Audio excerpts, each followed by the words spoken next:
Ta'ala semata, tiada sekutu baginya. Ketika kita memalingkan sedikit saja dari bentuk-bentuk ibadah tersebut, maka berarti kita telah terjatuh ke jurang kesyirikan.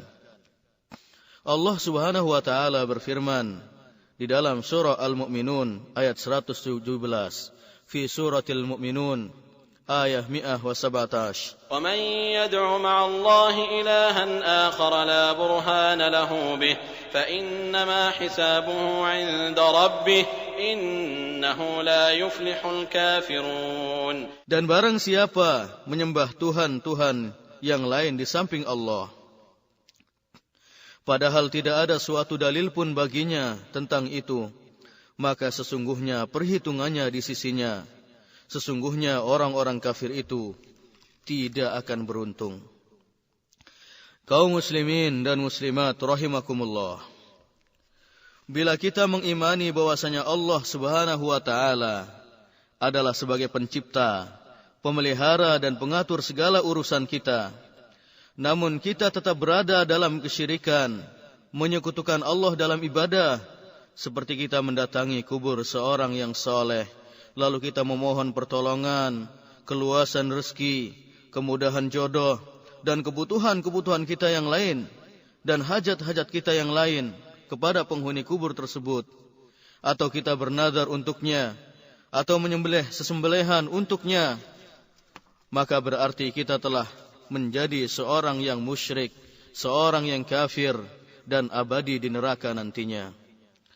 Allah Subhanahu wa taala berfirman di dalam surah Al-Maidah ayat 72, fi suratil Maidah ayat 72. Innahu man yushrik billahi faqad harrama Allahu alaihi al-jannah wa ma'wahu an-nar wa ma lidh-dhalimin min ansar. Sesungguhnya orang yang mempersekutukan Allah, maka pasti Allah haramkan kepadanya surga, dan tempatnya adalah neraka.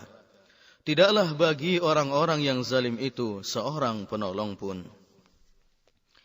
Yang demikian itu karena berdoa, memohon pertolongan, memohon kemenangan, merupakan bentuk dan warna ibadah yang tidak boleh dipersembahkan kecuali hanya kepada Allah Subhanahu wa taala dan bukan kepada selainnya. Jika kita menelaah dan menganalisa perilaku musyrikin Quraisy pada zaman Rasulullah sallallahu alaihi wasallam, niscaya kita akan temukan, kemudian kita sampai pada satu kesimpulan bahwa sejatinya mereka mengimani tauhid rububiyah, di mana mereka meyakini bahwa Allah Subhanahu wa taala adalah sebagai pencipta, pemelihara dan pengatur hidup mereka. Mereka meyakini bahwa Allah adalah sebagai pengatur rezeki, ajal, jodoh dan yang lainnya. Allah Subhanahu wa taala menjelaskan di dalam firman-Nya, surah Az-Zukhruf ayat 9, fi surah Az-Zukhruf ayat 9. وَلَئِن سَأَلْتَهُمْ مَنْ خَلَقَ السَّمَاوَاتِ وَالْأَرْضَ لَيَقُولُنَّ خَلَقَهُنَّ الْعَزِيزُ الْعَلِيمُ. Dan sungguh jika kamu tanyakan kepada mereka, siapakah yang telah menciptakan langit dan bumi? Niscaya mereka akan menjawab, semuanya diciptakan oleh yang maha perkasa, lagi maha mengetahui.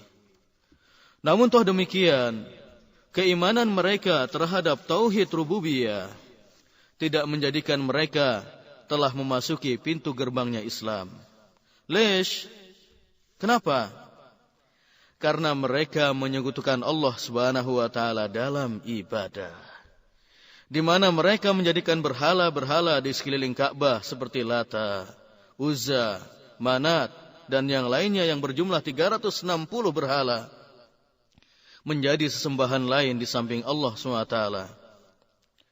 Oleh karena itu sudah seyogianya dan semestinya bagi kita sebagai ahlu tauhid mengulang-ulang firman Allah Subhanahu wa taala di dalam surah Al-An'am ayat 162, 163.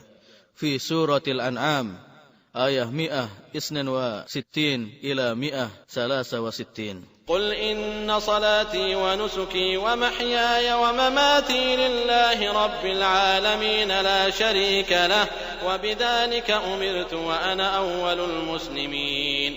Katakanlah, sesungguhnya salatku, ibadahku, hidup dan matiku hanyalah untuk Allah, Tuhan semesta alam. Tiada sekutu baginya, dan demikian itulah Allah perintahkan kepadaku. Dan aku adalah orang yang pertama-tama menyerahkan diri kepadanya. Kaum muslimin dan muslimat rahimakumullah. Kemudian bentuk tauhid yang ketiga adalah tauhidul asma was sifat. Tauhid asma dan sifat. Ma huwa tauhidul asma was sifat? Apakah yang dimaksud dengan tauhid asma dan sifat itu? Tauhid asma dan sifat adalah ifradullah subhanahu wa ta'ala bima sammallahu bihi nafsah wa wasafa bihi nafsah fi kitabihi aw ala lisani rasulihi wa dhalika bi itsbati ma athbatahu min ghairi tahrifin wala ta'tilin wa min ghairi takyifin wala tamthil.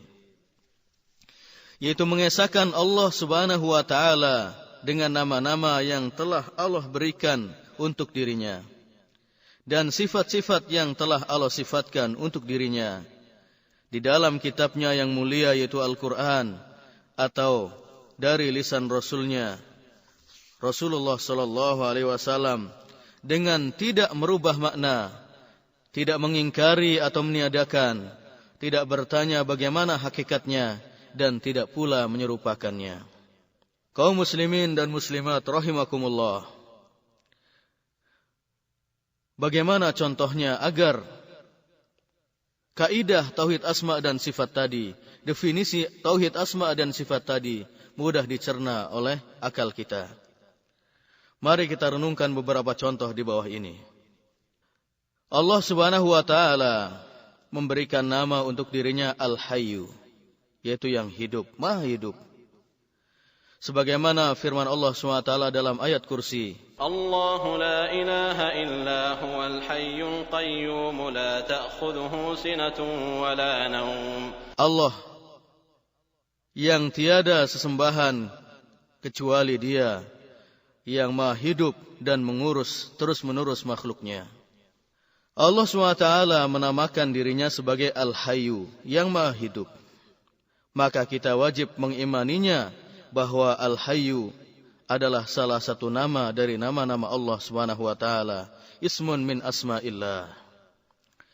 Dan kita juga harus mengimani apa yang terkandung di dalam nama ini dari sifat, yaitu al-hayatul kamilah allati lam tusbaq bi'adam wa yalhaquha fana. Itu wala yalhaquha fana.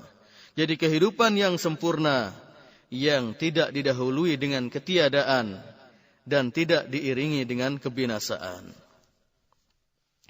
Kemudian contoh lain dari sifat Allah Subhanahu wa taala, atau contoh dari sifat Allah Subhanahu wa taala adalah sebagaimana firman Allah Subhanahu wa taala dalam surah Al-Maidah ayat 64. Fi suratil Maidah 64. وقالت اليهود يد الله مغلولة غلت أيديهم ولعنوا بما قالوا بل يداه مبسوطتان ينفق كيف يشاء. Orang-orang Yahudi berkata, tangan Allah terbelenggu. Sebenarnya tangan merekalah yang dibelenggu, dan merekalah yang dilaknat disebabkan apa yang mereka katakan itu. Tidak demikian, tetapi kedua-dua tangan Allah Subhanahu wa ta'ala terbuka. Dia menafahkan sebagaimana yang Dia kehendaki. Kaum muslimin dan muslimat rahimakumullah.